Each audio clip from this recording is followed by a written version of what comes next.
स्वामी जी, ऐसा कहा जाता है truth is God, God is truth. और सत्य के कोई कोण नहीं होते, पहलू नहीं होते हैं।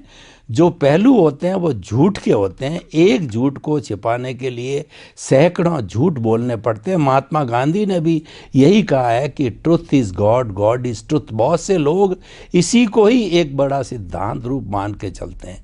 आपने अध्यात्म विज्ञान के अंदर जो ट्रुथ के दो भाग किए, एक रिलेटिव सत्य, दूसरा रियल सत्य, जिसको आप सनातन सत्य कहते हो, जिसको आप दृष्टि विज्ञान कहते हो, जिसको आप लॉ ऑफ का नेचर के नाम से भी बताते हो। तो कृपया ये रियल और रिलेटिव दो भागों में जो बटा है, ये क्या है कि एक समझदार चिंतक के व्यक्ति के मन के अंदर एक जिज्ञासा पैदा कर रहा है कि ये दो क्यों हैं, जबकि सत्य तो एक ही होता है। मोटे मोटे तौर पे व्याख्या में जाए तो बात अलग है, क्योंकि ज्ञान बहुत विशाल है। तो कृपया ये जो रियल और रिलेटिव का जो भेद है सत्य के मामले में, वो थोड़ा अध्यात्म विज्ञान की दृष्टि से क्लियर करें, ताकि हमारे श्रोताओं के दिमाग में कोई भी तरह का कन्फ्यूज़न है वो क्लियर हो जाए। ये बहुत समाज के अंदर या तो सोशल लाइफ के अंदर या धर्मगुरुओं के अंदर भी ये बहुत पेचीदा प्रश्न है। आखिर सत्य ही ईश्वर है और सत्य ही जीवन है, सत्य ही नियम है और सत्य ही एथिक है, प्रिंसिपल जीवन जीने का। तो ये दोनों सत्य को हम कैसे डिफाइन कर पाए या अलग बता सकते हैं? तो सत्य, वैसे तो शब्द सत्य बताया गया है, मगर रिलेटिव सत्य को सत्य कहते हैं और रियल सत्य को सत्य कहते हैं। सत्य और सत्य दोनों अलग हैं, मगर कभी कभी रियल सत्य को भी सत्य के रूप में पेश किया जाता है धर्म में, धर्मगुरुओं के माध्यम से और शास्त्रों के माध्यम से। सत्य हमेशा अवस्था के ऊपर आधारित है, सत्य हमेशा विनाशी होता है, सत्य हमेशा रिलेटिव सत्य होता है और सत्य परिस्थितियों के आधार से परिवर्तनशील होता है। तो सत्य जो है वो शाश्वत नहीं है, मगर समाज के अंदर सत्य की इसीलिए वैल्यू है कि अगर वो व्यक्ति कुछ कहेगा तो वो करेगा, इसीलिए उनकी वैल्यू बनी रहेगी। अगर वो बोलेगा कुछ, करेगा कुछ, तो उसकी वैल्यू नहीं बनेगी, और इसीलिए सत्य की वैल्यू समाज में है।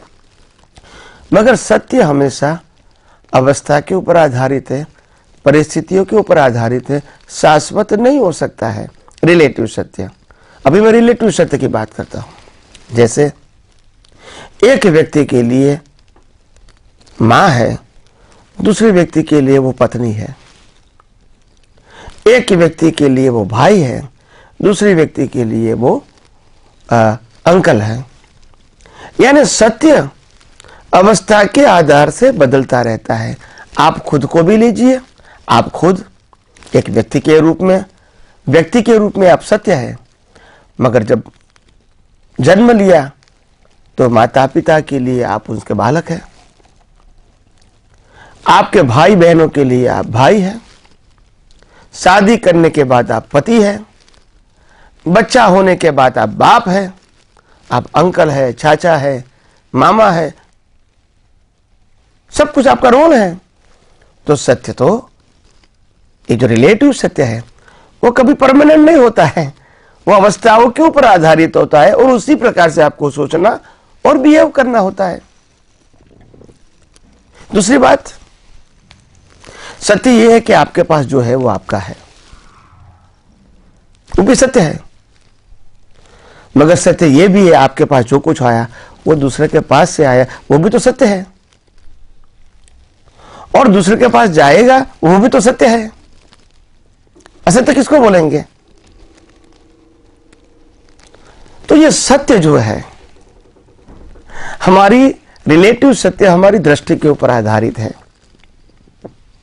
एक ऑटो रिक्शा वाला ने, जब हम उसके ऑटो रिक्शा का यूज़ किया तो उन्होंने बताया कि ये आपका जो चार्ज हुआ है वो 100 रुपीज़ का हुआ है, और हम कई बार उसी रास्ते से हम आते जाते रहते तो हमको मालूम है कि 90 रुपीज़ होता है, 95 होता है, ऐसा होता है, मगर आज उन्होंने 100 रुपीज़ मांगा।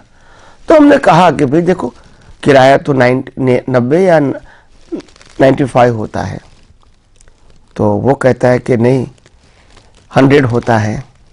उस समय किसको सत्य कहेंगे? एक व्यक्ति ऐसा कहेगा नहीं जो किराया होगा वो ही दूंगा, तो वो झगड़ा करेगा क्योंकि वो सत्य के लिए कर रहा है।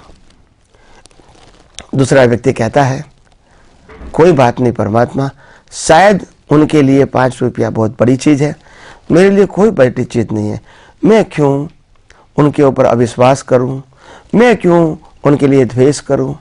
हो सकता है किसी के पास से हमको बिना मेहनत पैसा मिलता है, वो भी तो सत्य है, और इनको भी अगर 5 रुपया मेरे माध्यम से ज़्यादा मिला तो मैं कोई गरीब तो होने वाला नहीं हूँ और नहीं मैं रास्ते पर आ जाऊँगा।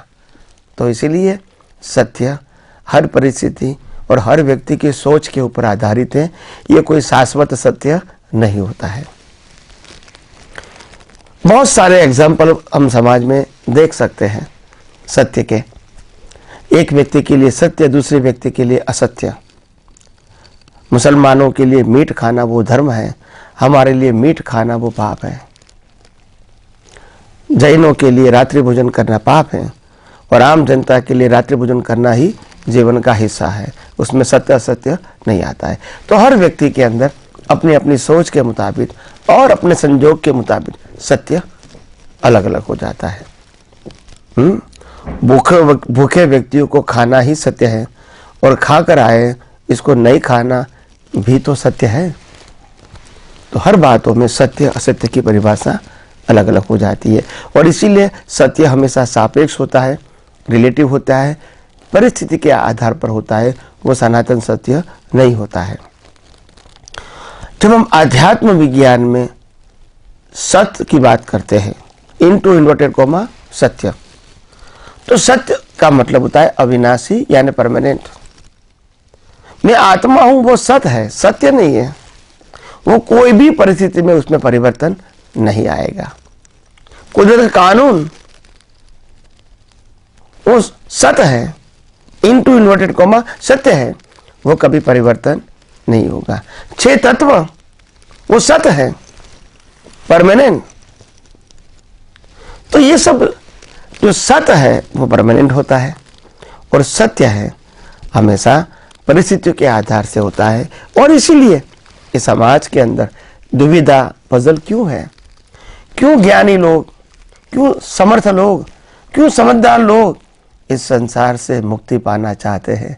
क्योंकि ये संसार में तो जिस प्रकार से हम जीते हैं उसमें हर कैटेगरी के लेवल के लोग होते हैं और हर कैटेगरी के लेवल के लोग होने के नाते हर व्यक्ति को जीने के लिए बहुत दिक्कतें आती है, क्योंकि लोगों की सोच अलग है, लोगों का डेवलपमेंट अलग है, लोगों के नज़रिया अलग है।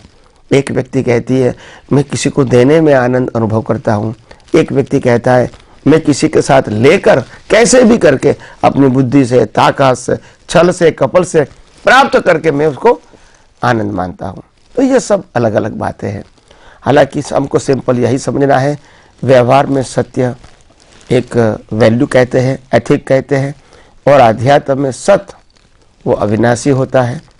तो वो भी बड़ी बात है, सत्य को जानना, और सत्य के लिए सभी सत्य को जानना पड़ेगा। अगर आत्मा की अनुभूति करनी है तो आत्मा को भी जानना पड़ेगा, कुदरती कानून को भी जानना पड़ेगा और 6 तत्वों को भी समझना पड़ेगा और उसके माध्यम से बनी हुई अवस्था को भी समझना पड़ेगा। तो मेरा कहने का मतलब यह, सत्य और सत्य दोनों की व्यवहार जीवन में आवश्यकता है। रिलेटिव सत्य में सत्य रहेगा और सनातन सत्य में सत्य रहेगा। सत्य हमारे अज्ञान को नाश करने में सहायक है और सत्य अच्छी तरह संसार चलाने का साधन है। इससे कभी अज्ञान नहीं जाएगा, मगर संसार अच्छा चलता रहेगा अगर सत्य को पकड़ के रहोगे तो।